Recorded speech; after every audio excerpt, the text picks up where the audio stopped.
I'm really getting worried about the National Health Service. We've had it now for 66 years, just after the last war, 1948.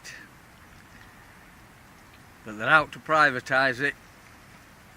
I know that they're trying to do it in bits, thinking we won't notice. Privatisation by stealth. I don't trust the politicians. They say they're not going to do it. There's too many people involved in it. And politicians tell lies.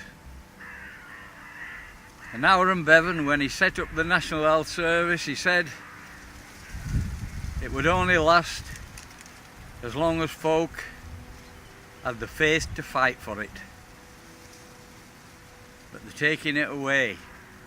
And they're taking it away bit by bit. And the day will come when we'll go along to get some treatment and we'll find out we've got to get the checkbook out. That's what's worrying me.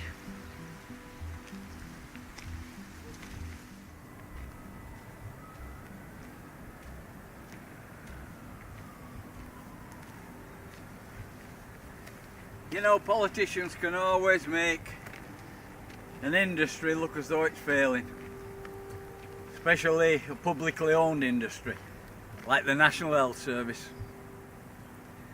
All they have to do is withdraw the funding and sell off the assets bit by bit, thinking people won't notice. £11 billion worth of NHS assets have been sold off. 35,000 staff have been made redundant. That's the very backbone ripped out of the NHS. 5,600 nurses made redundant. Nurses, the very people who make the NHS work every day. Slowly, bit by bit, they're setting it up. And circling above are all these private firms wanting to get their noses into the trough. They say the NHS is safe in their hands. I don't believe politicians. I think they lie.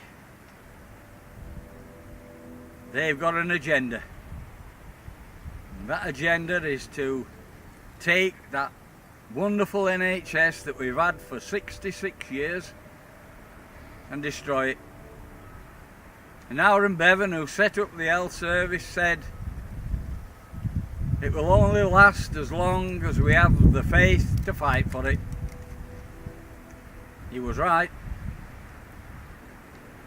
But there are a lot of politicians who are involved in it, connected with these private health firms.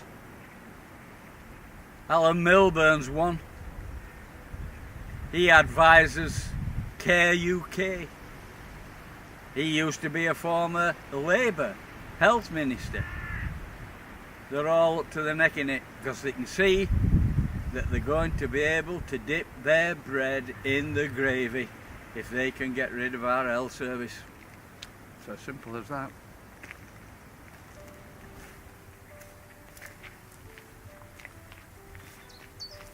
Sir Stuart Rose, he used to be the boss of Marks and Spencer's. He's now been recruited by the government to look at failing hospitals, so-called failing hospitals. Sir Stuart is on the advisory board of Bridgepoint. And Bridgepoint own Care UK. One of those so-called failing hospitals is up for sale. And Care UK are interested in it. I just don't like the way all that fits together. It ain't right. But I just don't trust them. They know what they're doing. They're out to do a smash and grab on our health service. And the day will come, the day will come when we'll go to the hospital and it won't be there unless we pay for it. Already, 1/3 of our walk-in centres have been closed. I mean, those walk-in centres were marvellous. You could just go in at any time and get advice or treatment. 10% of our accident and emergency units have been closed. Think of the stress that that's put on the rest of the health service. Now waiting lists are longer than they've ever been since we started recording waiting lists. Our ambulance service. We have 600 ambulance stations in this country, and 300 of them, that's half of them, are earmarked for closure. The NHS is not safe in their hands at all. They're not telling us the truth about what their intentions are.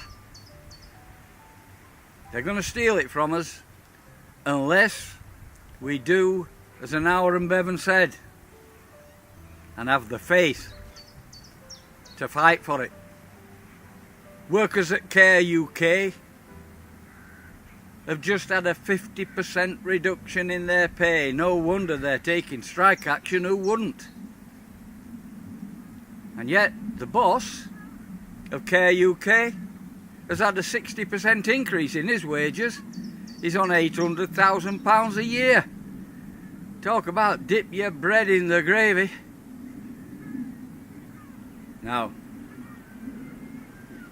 they are slowly but surely out to privatise it.